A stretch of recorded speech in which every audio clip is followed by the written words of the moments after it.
just to let you know that item 9, which is an exempt item, is no longer exempt and will appear on the actual agenda. So there is no reason to exclude the press or the public from that item.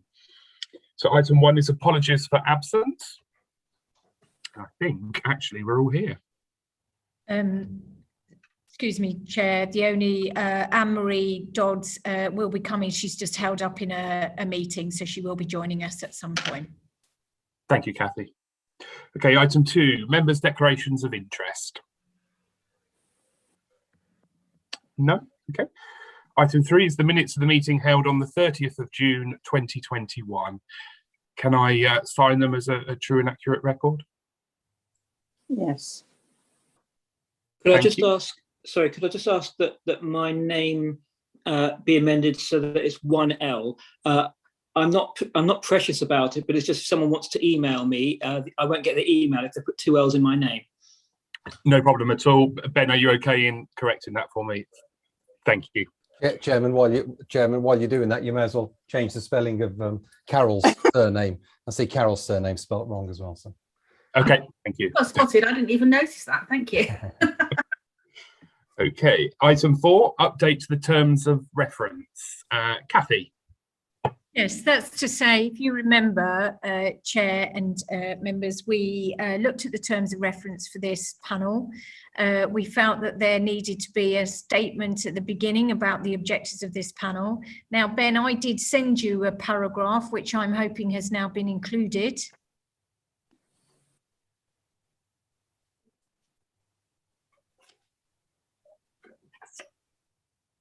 The answer is yes, it's on page 12 of the document. Thank you very much, Councillor Buckingham.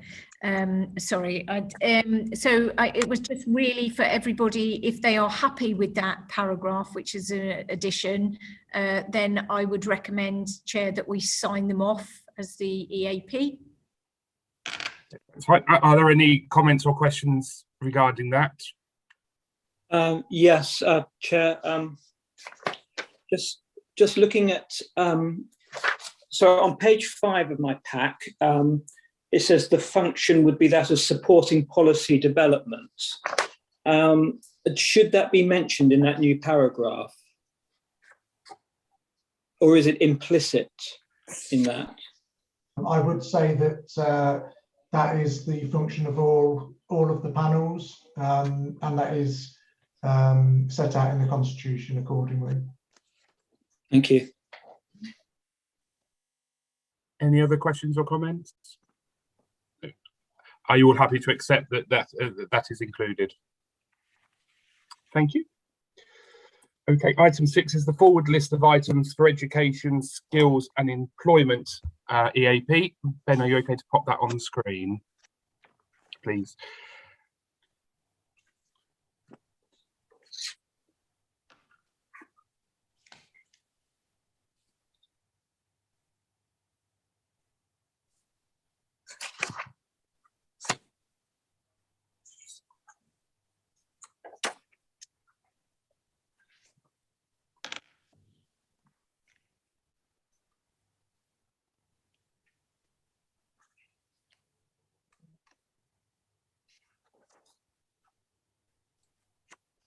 Guessing the answer is no. Are you struggling, Ben?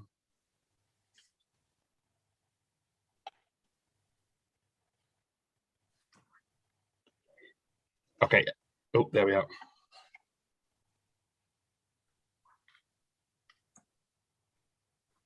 Can you all see that? No, that's the wrong document. What we're looking Yeah. Sorry. Yeah, what we're looking for is the forward list of items for the Education, Skills and Employment Panel, agenda item number 6. Let's bring that up. Apologies for that.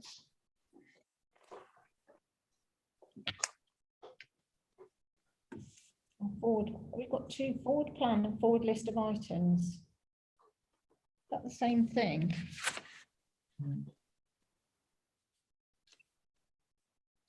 Okay, so yes, so this is the forward list that's going to be included in the meetings that that are coming up, and you'll see that the standing items, the 2 standing items, and then the next items underneath are things that are going to be going to executive. So obviously tomorrow is executive, and we've got the two things that we are talking about tonight that are on there as well. Now, some of the other things that we talked about at the last meeting, we need to include that in a forward plan. So we will put that within that. Dorothy, you've got your hand up. Yes, my question is, given the fact that we've lost a week because we changed the meeting, and that this meeting tomorrow is taking place on the 4th of August,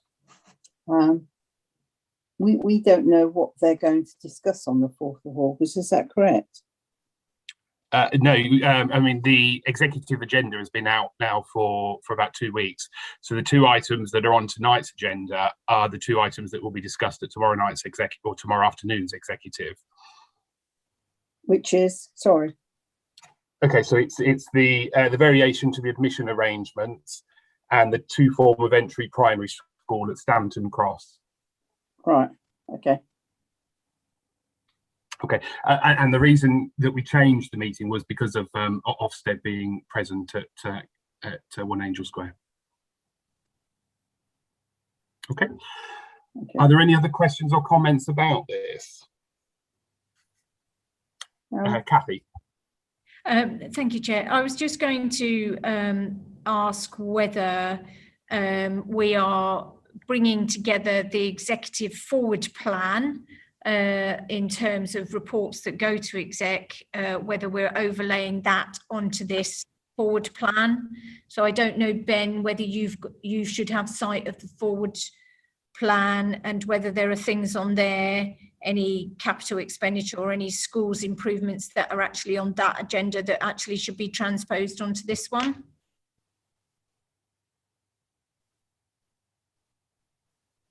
I can go back and check for you. I can't, because I'm sharing the screen at the moment, I can't go back and check, but I can, it should be up to date, but I will go back and see if there's been anything in the last few days that have come through.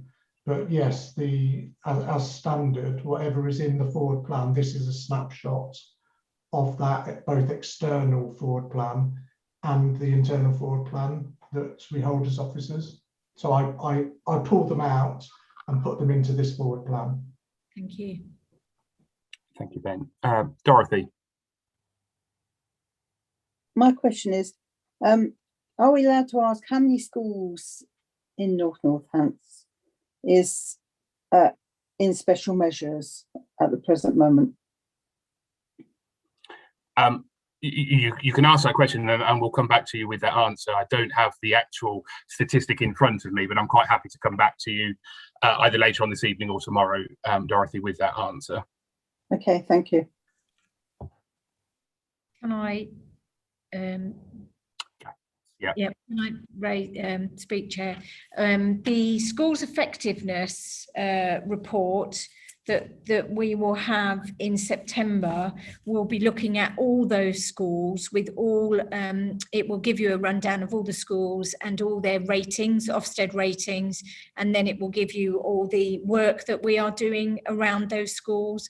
I guess the question, the question about how many schools are inadequate or under special measures, the next question is always, so what are we going to do about it? So that at that point, there will be a report that furnishes you yourselves with all that, those answers. But also one of the questions you may want to be considering, because obviously a lot of the schools are academies, they're not all our schools. The question will also be is, what is the Regional Schools Commissioner from the DfE doing around those schools? And again, hopefully we will cover that for you in that report, but we can furnish you with that answer to that question. Thank you, Kathy. Okay, are there any other questions or comments? Can you tell me how many children at present are not registered? So that means they're home tutored. Do we know how many children are actually home tutored in this part of the county? Okay, again, so we will have that figure, but I don't have it to hand at the moment. So again, I'm quite happy to come back to you this evening or tomorrow morning with that, Dorothy, if that's okay. And if you've got questions like that, by all means, just drop me an email or drop Kathy an email, and we're quite happy to come back with statistics and things like that. Absolutely. Thank you. Thank you, Dorothy. Okay, so item 7 is the variation to the admission arrangements for maintained schools for 21, 22, 22, 23. Kathy, are you okay to, as Anne-Marie's not quite here yet? Yeah, absolutely. That's no problem. This report, obviously, as Councillor Ezra said, it is a variation to the schools admissions arrangements that we are required to undertake. And there's a new schools admission code. It is directed by the DfE. So there are some amendments that we've had to make. So obviously the draft admissions code has actually been laid before Parliament for a 40-day period, expires on the 1st of July, and the new code comes into force on the 1st of September. So it's just ensuring that we actually have all our ducks in a row, and we've actually put the variations into our code. The variations are obviously for community and voluntary controlled schools, and obviously it's our responsibility to determine the admission arrangements for its schools. And obviously the areas that we're looking for is the admission priority for children adopted from state care outside of England, as it says here, and the new code requires admissions authorities to vary the admissions arrangements for their schools to include previously looked after children from abroad in schools for the highest oversubscription admission criteria, and obviously that was not included in the last one. For the in-year process, there are changes to clarify the decisions, responsibilities and procedures relating to the in-year admissions. And we will obviously have to adopt the new in-year coordinated schemes for the schools. And obviously part of that is that all applications should be achieved within 10 school days, and must be achieved within 15 school days. And the scheme proposed aims to meet the tighter timeframes, and so we obviously have reduced that by 5 days. And then obviously the last area that we've had to change is the fair access protocol, and it's not a new requirement to have one in place, but there are revised requirements for the code around the fair access protocol, and we need to have a new fair access protocol in place from the 1st of September when it becomes law. Thank you, Kathy. Philip. Yes, it all looks very, very, very sensible and logical. The only question I've got is, given that it's effective from 2021-22, which is September coming up, is there going to be any immediate impact on any of our schools? Obviously, they will have already decided on their admissions, but in terms of maybe children, carers of children who might have changed their minds, will there be any impact? There shouldn't be. We've aligned everybody up to be able to work to this. They're all very used to working to an admissions code, and obviously the changes are minimal. I guess there is a tightening up of timescales by 5 days, which might present some challenges, but we hope not. I'm not being made aware of any risk, and obviously I think that we all would have included previously looked after children from abroad, because they would come under that usual looked after children category, or previously looked after children category. I think it's the essence of those children have been abroad, and so really it's just aligning, dotting the, I would see it as dotting the I's and crossing the T's, to be honest. Thank you. Thank you, Kathy. Leanne. Hi, thank you. So I've got a little bit of confusion, so maybe you can support me. So I've been looking at the executive papers that are going to the executive tomorrow in terms of variation, and some of the points are slightly different. So for example, the papers that are going tomorrow, I think 3.2 recommendation states that the portfolio holder, so of course you, Councillor, have delegated authority to okay some stuff, and you know, it does look sensible. I agree with Councillor Irwin, but I wondered if that is a large responsibility, that everything falls to you to make the decision, and actually there is a panel of people here that are here to support you, and I would welcome you considering the opportunity of actually using us for that purpose, rather than just taking all of the responsibility on yourself. I know you're the portfolio holder, but this is democracy, and maybe we can support you and be that sounding board.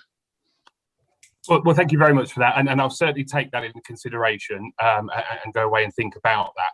At the moment, it is that it does fall down to me and Kathy, I think, actually, or Kathy.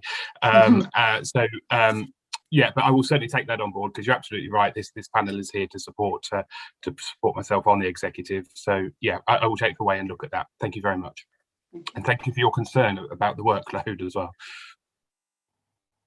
Dorothy. I have two questions actually. The first question is, when you're looking about children who come from abroad, do I take it you're looking at refugees who are actually maybe coming into the county to live, or are you looking at children who've actually lived abroad because their parents worked abroad? So that's the first question. And the second question is, this may not be relevant at the moment. Maybe you might be going into it. I would like to actually ask about Bishop Stopford School in Kettering and about their intake or not intake. They were told that they had to, I think it was 2 years ago, change how they took children from various parts of our county. But it seems that according to your documents, you've got 2 primary schools which are earmarked to go there. But I gathered, I was under the impression that everybody has a right to go to that school, regardless of the fact they don't go to church. Is that true? To my knowledge, no, Dorothy, and actually Bishop Stopford falls within my ward as well, so the ward that I represent.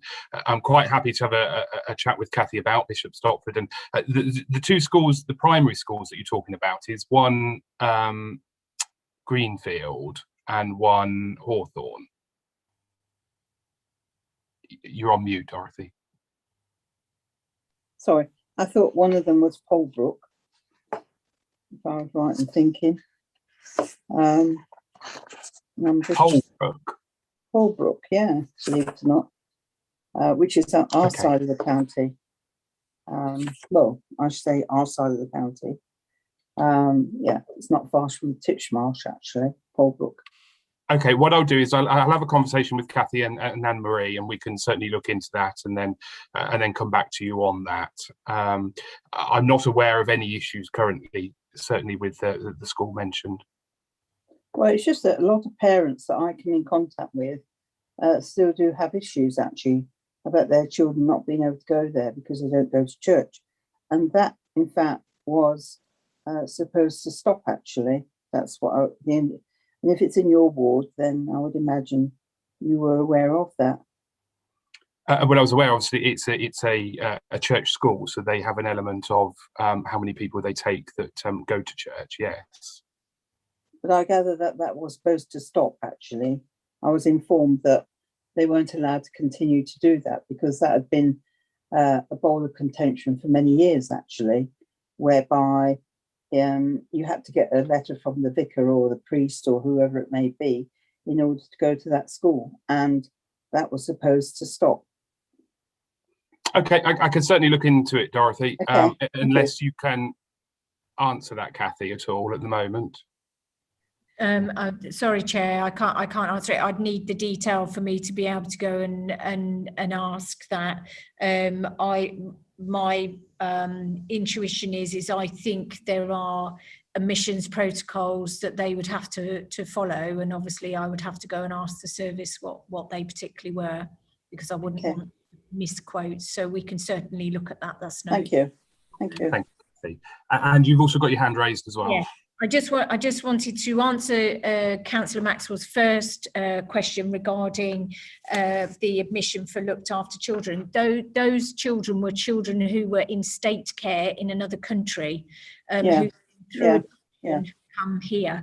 So they're not children So so that they will be, there won't be refugee children. They be adopted children. So they, you know, Yeah, whether I understand that. Yes, adopted children. Okay. And I just wanted to pick up on Councillor Buckingham's point about the differences in the two reports, which I think is a really good point, because I think when the report went to exec, I think there was some feedback about some changes in some of the sentences. And so they obviously were made and put into democratic services, but it obviously never came into this arena. So I apologise for that.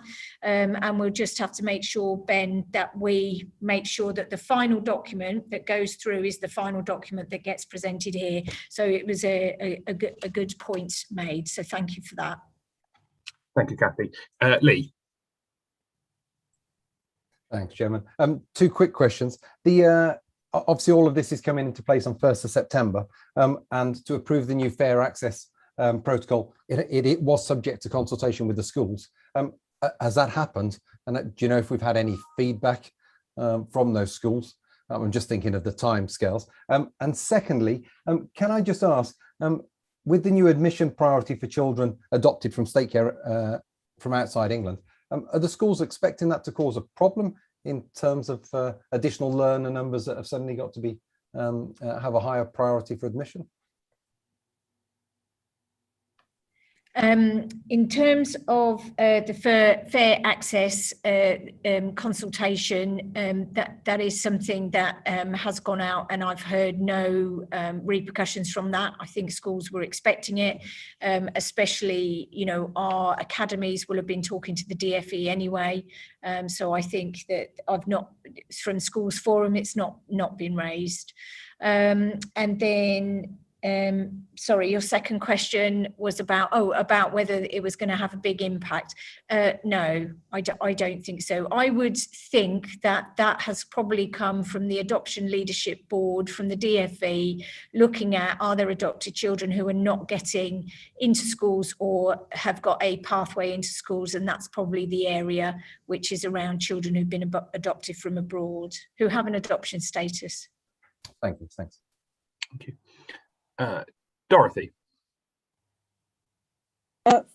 Following Lee's question, Chair, if you look at children who have actually come from abroad, one of the issues could be that the level of attainment that they've got when they come into the school could be lower, but the language differences is what worries me. You get children, I know we have a school in Russian where language is a problem. You get children coming to the school and their English is second language. So therefore, but there's no provision to meet the needs of these children who don't speak English. So what are we actually going to be doing about that in relation to this question of having children from abroad? Okay, I think Dorothy, again, this is a very different question to kind of something that's on the agenda, and again, I'm quite happy to for Kathy, Anne-Marie, and myself to come back to you about this to see what procedures we're putting into place. In fact, I can copy everybody into these answers, so everybody is aware. But yeah, we'll take it outside this meeting, but absolutely we can answer those questions. So we haven't got all those answers to hand at this moment in time. Thank you. Thank you. Okay, any other questions or comments? Okay, thank you. So item 9 is the 2 form of entry primary school at Stanton Cross, the sustainable urban development. Kathy, are you okay to? Yes, that's fine. This is obviously, it was to provide members with the information about a new 2 form entry school, primary school, on the sustainable urban development at Stanton Cross, Wellingborough. And obviously the report sets out the planned construction of the school. It details how the construction of the planned school will be funded, and it contains the demographics and the reasons why a new primary school is needed and required. And so obviously what this report does, it asks for the approval of the section 106 expenditure of 9.66 million to fund it. And it notes the inclusion in the council's capital programme, the new 2-school elementary primary school situated on the new site, and also to authorise any necessary contract awards for Stanton Cross following the procurement process. And proceed with the construction on the site to actually finish in September 2022.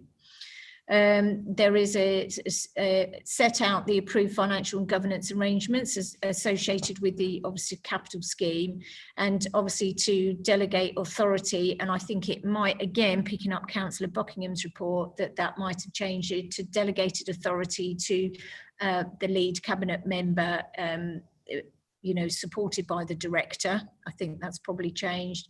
And also to note that we will begin the process to appoint an academy sponsor to that free school. Obviously, we've got a duty to deliver this school, and obviously it's a need, and it will benefit students and families who reside in that development as we go forward.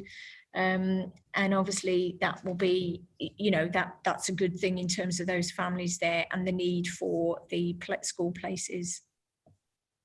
Superb. Thank you, Kathy. Philip. Thank you. I know, Kathy, you mentioned, and it's also in the report, about and choosing an academy sponsor. I was just, I don't know that much about this, but my understanding is that anybody, that's 2 words, anybody can seek to run a school under the free school presumption regulations. So it seems that by saying academy, you're perhaps prejudging the awarding of whoever will, because it could be a family group, it could be a church, it could be any organisation, surely. Yes, it could be.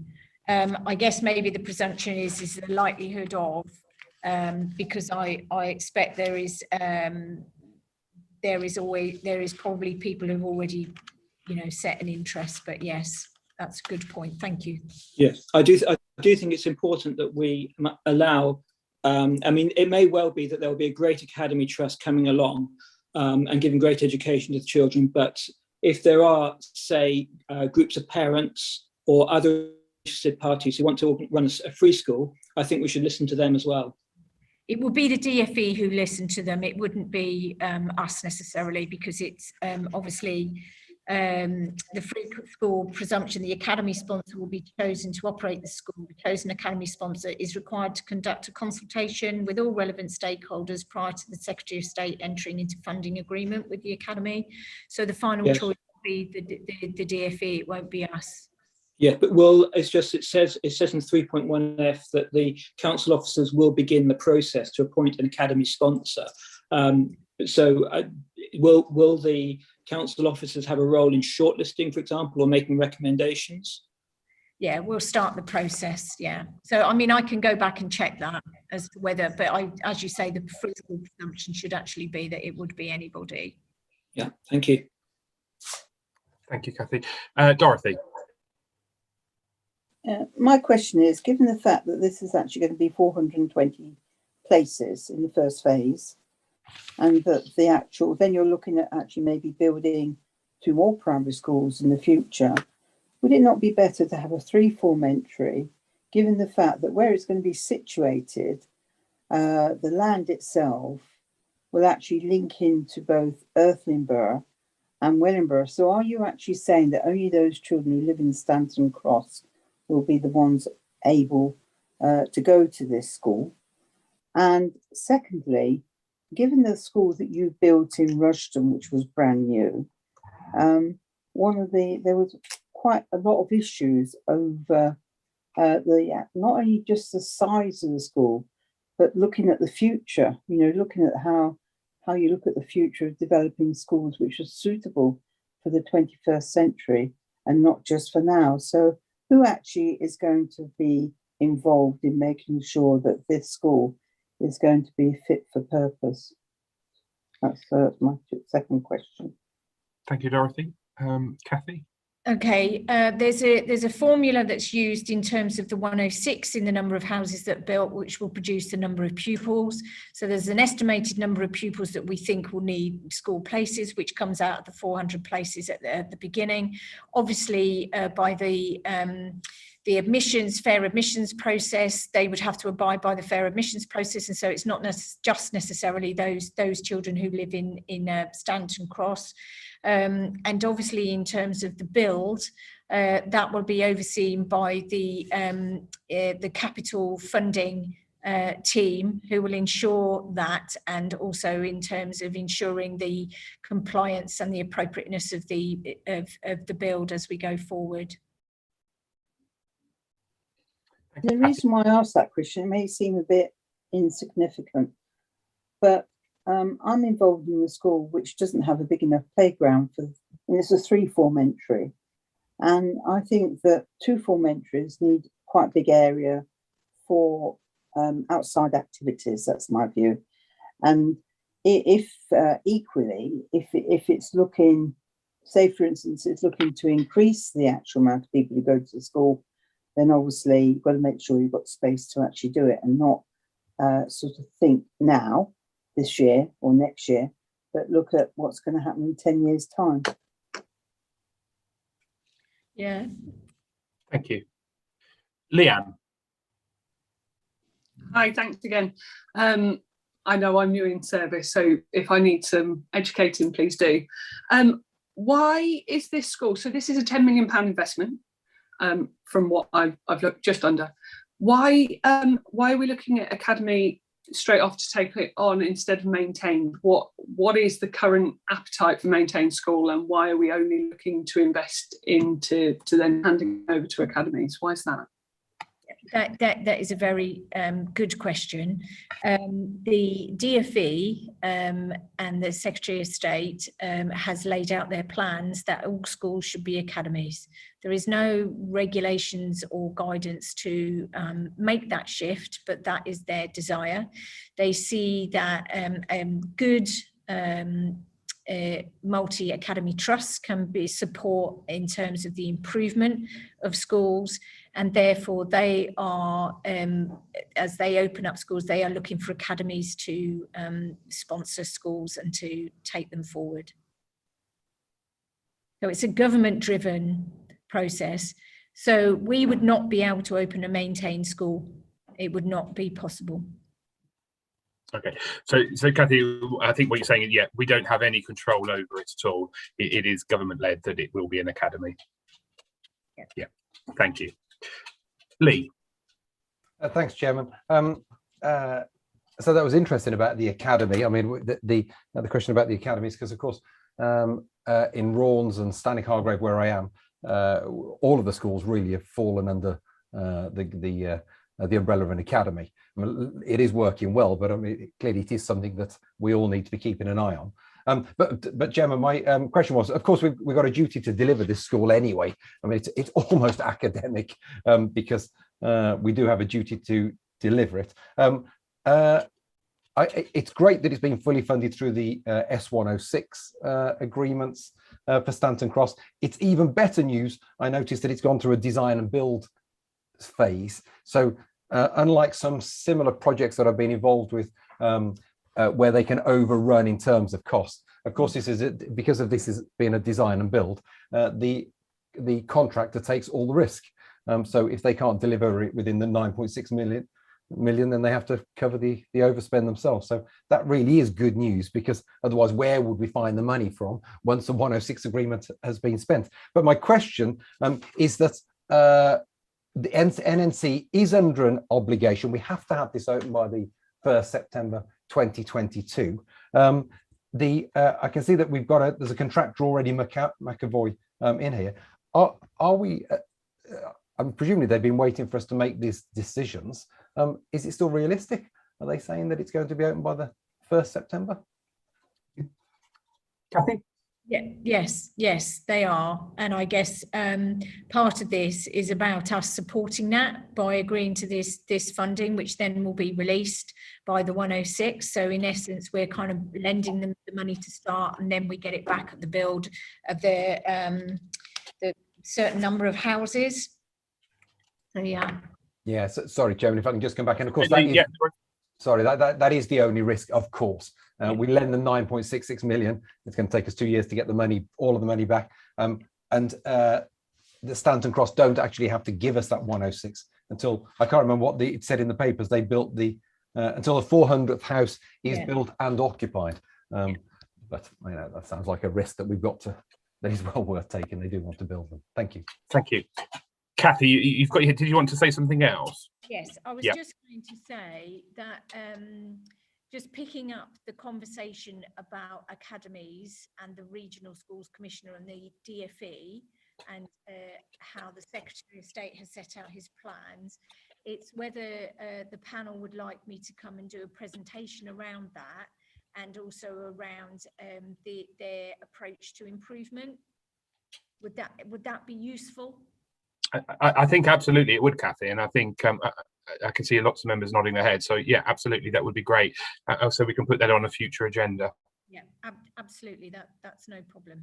Thank you. Just as a point, Kathy, you've gone quite quiet as well, and I'm struggling to hear you a little bit.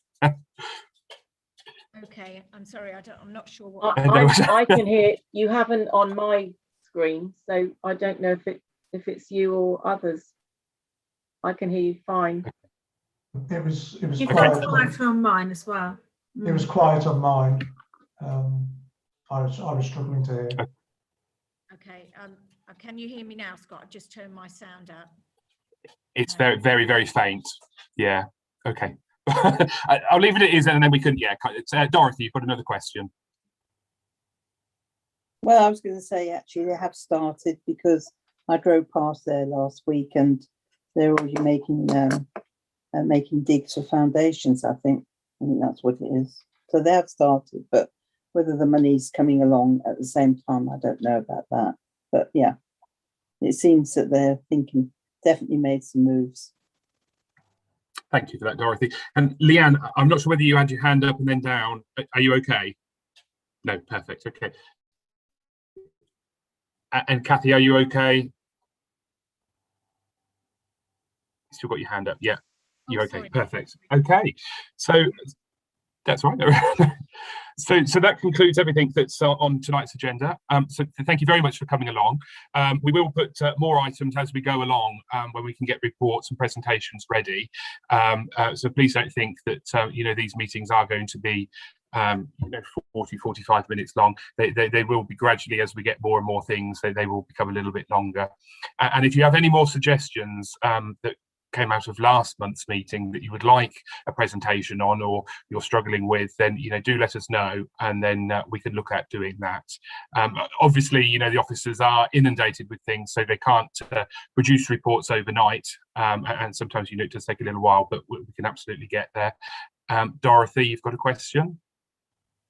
Yeah, I would like to say that in the report that you sent out, actually, you do make a point about academies not necessarily, not the word not fit for purpose, but having issues. And I have to say, I would like to see a change in academies, that they come back into the authority due to making sure that they actually are fit for purpose. Thank you. Okay, thank you very much for that. So are there any other questions or comments? No. Well, thank you very much for coming along, and we have got another one in about 3 weeks' time. So, so I shall look forward to seeing you all then. Thank you very much. Thanks, Chairman. Thank you, Chair. Thank you. Bye. Chair. You, Chair.